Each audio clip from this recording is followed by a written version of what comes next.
Azure. This is the complete breakdown of your infrastructure. Similarly, on this graph also we can change it. Of course, this also you can change it for 1 year, 2 years. If I select only 2 years, I'm going to get save this much amount when I'm moving my workload over the cloud.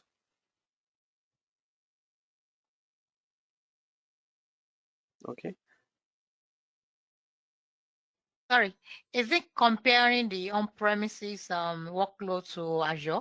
Yes, it is.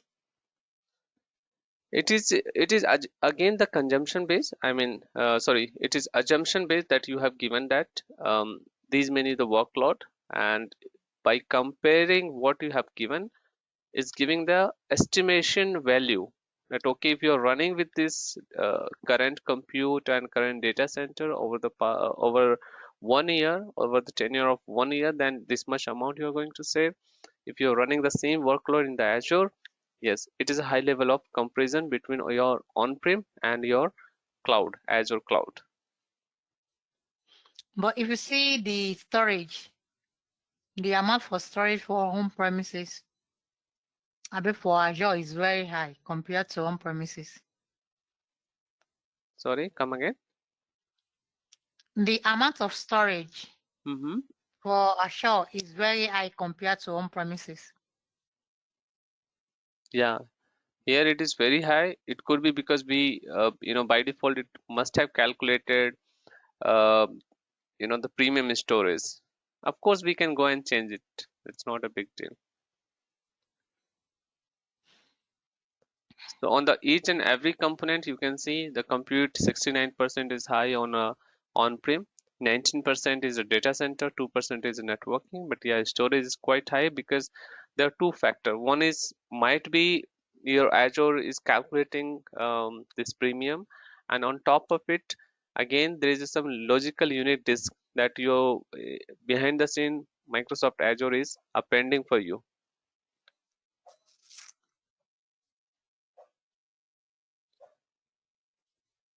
So this is also, Ajay, yeah, please. uh, uh, is this for infrastructure as a service or is this for software as a service? No, this is your end-to-end service. See, you And infrastructure as a service, of course, you can define your workload, and we are not talking about SaaS here.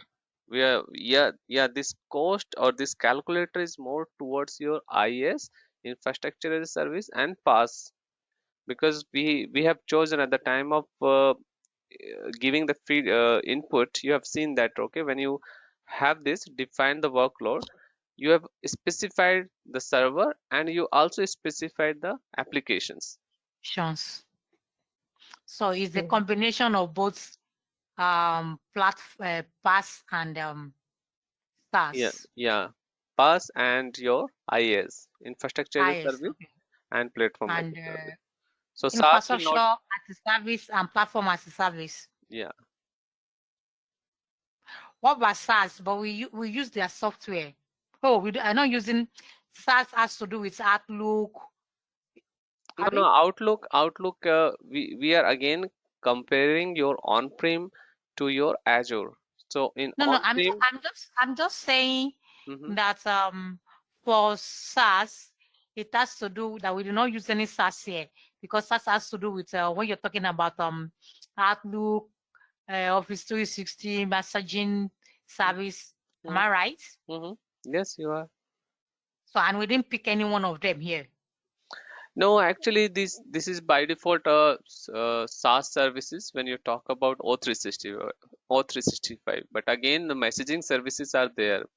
If you talk about Exchange on-prem, that is also there. Any other messaging services, that is also there. So that again, the messaging services are hosting on one of the server. It could be a Windows server or it could be any other operating system. So we have taken it, Okay, right?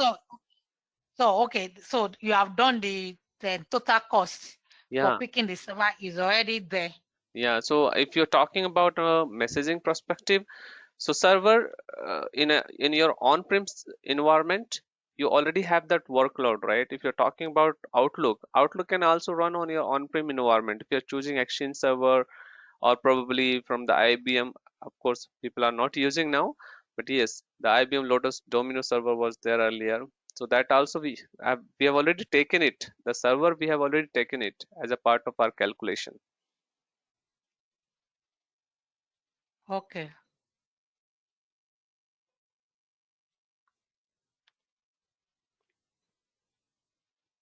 All right. So if you Okay. want, you can just download again in an Excel sheet, or you can print it on desktop, or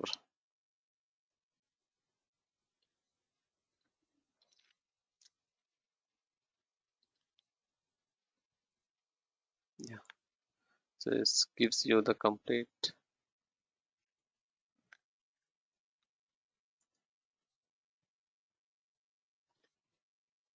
Yeah.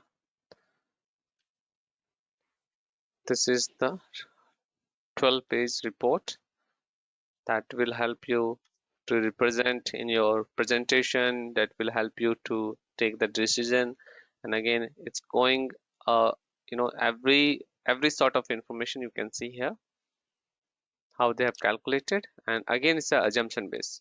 You can go back and change your statistics wherever you want. This is not up to the mark, or this is not correct, you can go and change it approximately value. So as you can see, it's a 12-page complete in-depth information on the calculator end. You can also export the same in your Excel sheet, and you can check, save it, edit. So everything is listed here. From here you can change the tenure for 2 years, 5 years. So this calculator is slightly different with our product based calculator, because that gives you insight about each product, and this compare your, and when you calculate this calculator, this gives you a complete high level picture of how much the cost is going to, or how much the you know amount you are going to save when you are going to take away all of your workload from your on-prem to the cloud. Okay, any questions there? Okay, none.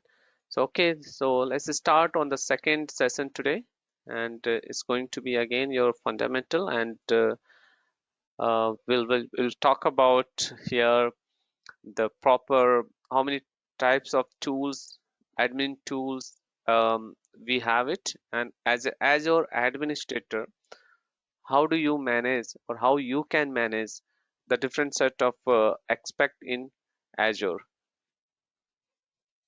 Okay, so let's get started. So when it comes to the Azure management tools, so we have these many tools. We have it, Azure portal, which we already seen.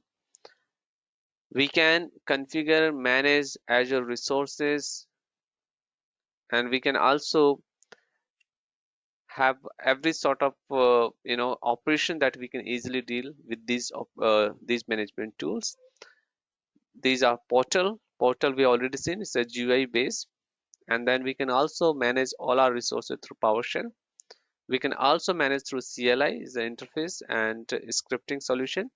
Similarly, we also have something called Azure Cloud Shell that also we can manage. And on top of it, we also have something called JSON. JSON template is there for each and every command wherever we launch it, whether it is portal or PowerShell or CLI. Behind the scene, your JSON is working. JSON works in the background, in the backend, and any template, we say ARM template. So this ARM template is nothing but your JSON template. So when we start doing or creating any sort of virtual machine, you will see that by end of the session, it will generate one template that is called JSON template.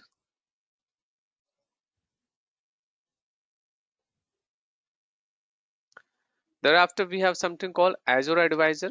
this is also a kind of tool which Azure gives you, and it help you to calculate the overall, performance, security, and the cost. Say, as the name implies, it's an advisor. It is your best friend. Say you have a, you know, you didn't plan, for instance, what happens is you didn't plan your workload properly, and by virtue of the fact, okay, you need to take the workload out of your on-prem to Azure in a haste. You have chosen some compute power, and whether it is not optimizedly being used, you have migrated your workload over the cloud, right? Um, Say you are having some on your on-prem data center. If your server is running, say 16 GB or 32 GB workload, and in a haste you have migrated your workload over the cloud, and at the time of, you didn't choose the proper series of virtual machine. Probably you have chosen E series or D series or high compute series. Okay, so what happens is, if you've chosen, so at the time of migrating, you'll not feel any kind of disturbance. But what happens post migration, your cost will definitely increased, because you have not capitalized, you're not optimized your Azure machines properly. So with the help of this Azure Advisor, you can go and check it out. You can run this tool across your virtual machine and see how, how much money or how much amount I'm going to save it by running this tool across the virtual machine. In addition to the cost, it also help you to optimize the security endpoint. Say my virtual machine is, is having a sort of vulnerabilities. Those vulnerabilities I need to fix it. Those vulnerability probably could be related to your port. The ports are open, or probably your encryption is not done properly on your virtual machine, or there is a threat for any sort of virus or malware that could be a potential risk. So by running this Azure Advisor, you can get rid of these things. Okay, we'll do this exercise also. We have this practical session in our pipeline, so we'll be completing this Azure Advisor as well. Okay, I can just walk you through right away because I have the virtual machine ready. So I just open my virtual portal.azure.com.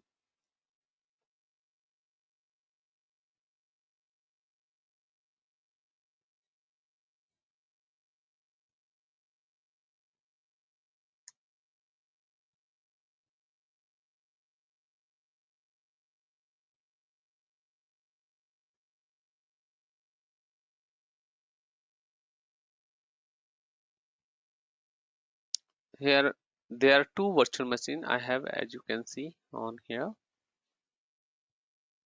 So what I can do, if I want to search or I want to know the advisor, I can search here under Azure Advisor, or I can type advisor. See, the first thing is your advisor. You can search in the marketplace, click here advisor, and now it's coming. You can see the cost is all set.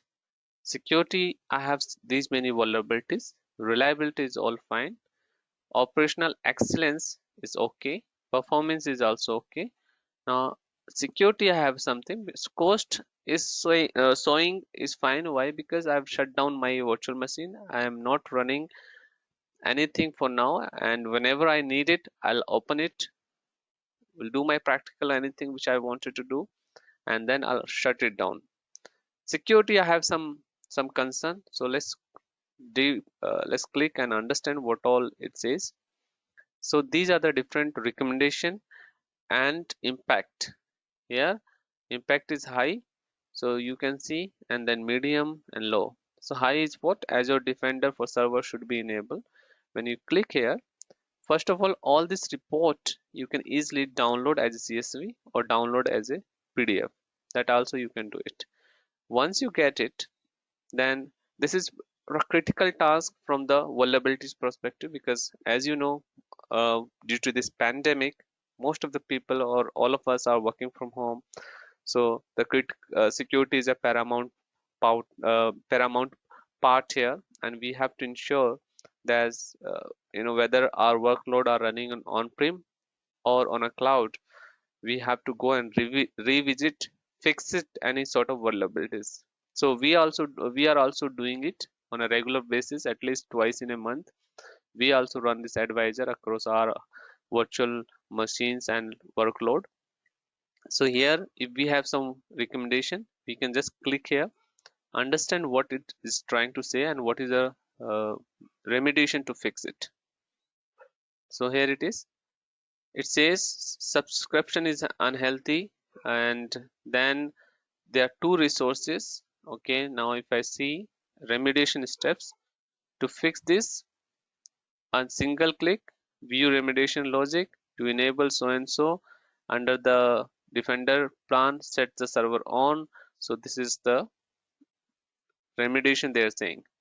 Okay, so this thing, you can open the security center, enable the Defender on particular server, and please be minded, in a free tier, some of the services are not available. Even though if you go and try to acquire it, then your cost which you got as a part of your subscription, probably $200.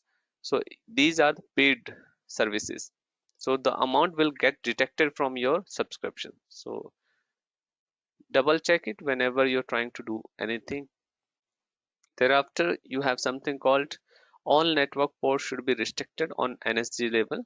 So you can see how many ports are open and what all the remediation steps. Again, these are the remediation steps. In networking blade, you can go to the these rules and then enable this. So these are the remediation you can see, and where all the problem is having. I have a problem in my Windows 2016 servers, and I do have a problem in my Linux.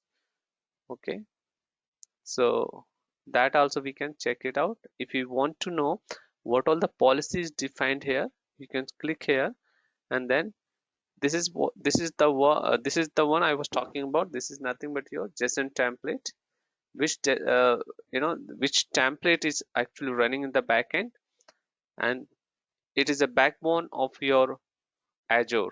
So all of the things which you run through the GUI mode, any sort of command you're running on a GUI mode or in a PowerShell, everything will be recorded here in a JSON template. And in a practical also, we'll see that we can also deploy the virtual machine through various way. One, it could be a GUI mode, one could be a PowerShell, one could be a CLI, another could be a JSON template, and so on.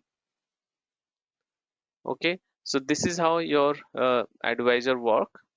And you can also say if you're facing some problem, or Azure has captured some performance issue, network latency issues and all, so things will be coming here and you can go and find out what could be the problem. Okay, so this is all about advisor. Any questions here? How did you run this advisor? Yeah, you have to come here. You have to come to the marketplace, search the advisor here, and you have to have some workload or some resources in your subscription. It will automatically run it. It will scan it and run it on your virtual machine or any of the storage account or something. See here, storage account will use a private link connection, so it is also capturing any vulnerabilities pertaining to my storage account. Storage so account, it will run on so it will run on any resource you have, basically, right? So you can select on what to run it. Yeah. Okay. All right. Okay, so if there's no question, I'll proceed further. So this is the walkthrough, and then yeah, if anyone wants So to ask. is this is this a part of like also the free tier, or is there an extra Yeah, cost to it? it is a free tier for, but you know there's a catch again. If you want some of the remediation, you know, the basic remediation, you can easily get it. But there is something called the, you know, standard plan. See here, the plan features. Say this is a security alerts, and you want, there are different types of uh, plan available: basic, standard, premium. So basic, you will not get more features, but yeah, to some extent, most of the services will be free. But the moment you go for standard, some of things will, they will incorporate and they will charge accordingly. Okay, similarly it goes with the premium. So we'll touch base again. We have something called security center also, so we'll come back again and understand what is the difference between advisor and security center. Okay, all right. Sorry, So what do you use the advisor for? Because I'm just checking it on my own. What do you use the advisor for? use of advisor, right, Ollie? Mm-hmm. Yeah, use of advisor, as I told you, this is being used for your you know, what is the advice? As the name says, advise, it's just giving you advice. Okay, you have some workload running in your virtual environment, in Azure environment. It says, okay, with respect to cost, security, and vulnerabilities, these are the advisable. They are just doing the, you know, the proper advice and mitigation or remediation to fix some vulnerabilities. Okay, once you go for the higher plan, there are some automation is there, like, you know, you can also select a kind of rule that, okay, whenever the vulnerabilities are being detected on your virtual machine or storage account, your advisor security plan, I mean, based on this the plan you have chosen, it's going to fix it automatically. That also can be possible. So in nutshell is what advisor is just giving you a kind of uh, plan, or it kind of remediation or mitigation plan to fix. First it will detect the vulnerabilities, and thereafter, after detecting the vulnerabilities, it will give you a sort of advice that what need to be done, but you as an admin have to fix it. It will not fix automatically.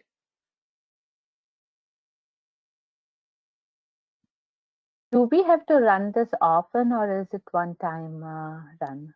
Well, again, that can be done like once. It's advisable to run this advisor every month, and you know, it will just scan your complete infrastructure and give you comprehensive report.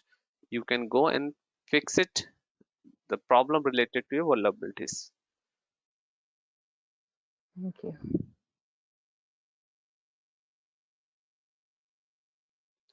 Do you are you able to set up like some alerts, like a rule, something like if it is like less than CPU utilization, less than or greater than that percentage, like send the alert or send the is there anything like that in Yeah, advisor? I meant, yes, not actually in advisor, but that is something if I understood your question correctly, Ahmed, I believe you're talking about on a certain time, if my CPU utilization spike up to 85%, or you know, Yes, reaching yes. beyond the threshold, I should be getting Mm-hmm. a kind of a notification. So that will definitely, we can do it, but that is not part of advisor. It is a different component altogether. There is a concept Okay, called okay. scaling up and scaling down, that also we can get a notification. And behind the scene, if you want, you can add on some compute and reduce those compute as the demand spike and come down. We can Okay, we can do that practical little later, Ahmed, but that is not part of okay. advisor. Okay, thank you. Thank you. All right. Welcome. So moving on to now we'll be talking about the security, privacy, and compliance and trust. What all the security we have on the high level. Again, we are talking about these components. We have taken it from AZ 900. because as we spoke earlier, this is a 50 hours training program. So even though if you're not familiar with the Azure, you can easily get and grab everything.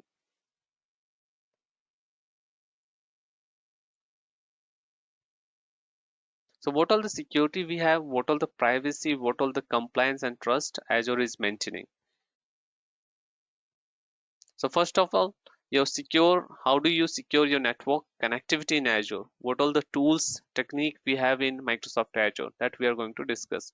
So this is your defense in depth. So you can see here in this diagram, we have something called data, and data is here. Then we also have so these are the different set of security layer, starting from your data to your physical security. On a data, we can have a kind of encryption. On application level, we can also get some sort of encryption key and some application signature based authentication key that we can configure. On the compute level, we can restrict who all are having access, and then network level, we can allow and deny the ports which from the public port or from private port. We can restrict it, okay, which ports are allowed and which ports are not allowed. On the perimeter network, again, we can create some DMZ zone.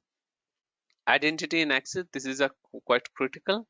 Identity and access, we can define the boundary. Only the authorized person can access the authorized resources. And at last, you have a physical security. So over the period of time, as long as we are in this course, you will see this security will come in one or another form. So on the high level, this is the multiple level of protection in Azure. Then we have something called firewall as a service.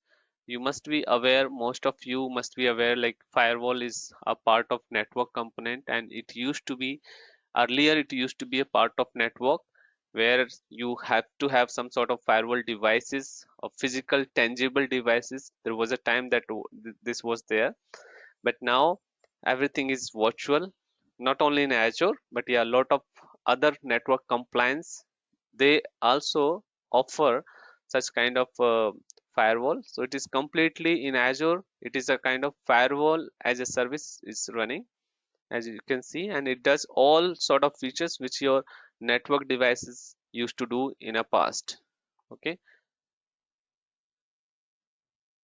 the beauty of this Azure firewall in Microsoft is says there is no scalability and fault tolerance needed. If you are running Azure if you are utilizing firewall as a service, so by default it is a load balance in Azure. So you don't have to again go and create one more firewall services. If one you're utilizing in your subscription or in your VNet, that is sufficient for you. Sorry. Is the customer responsible for configuring firewall?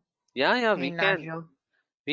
We can configure it, but if you're not configuring or you're not using firewall, so it's up to you. But yeah, we can configure and restrict the port which we wanted.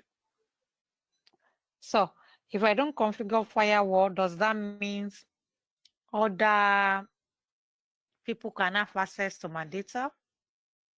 No, it's up to you, because this is the different layer of security. Say if you do not want to configure firewall, then use the NSG, network security group. If you're not having, or I mean, it's recommended to use a firewall. It is one of the tool that you should be using it.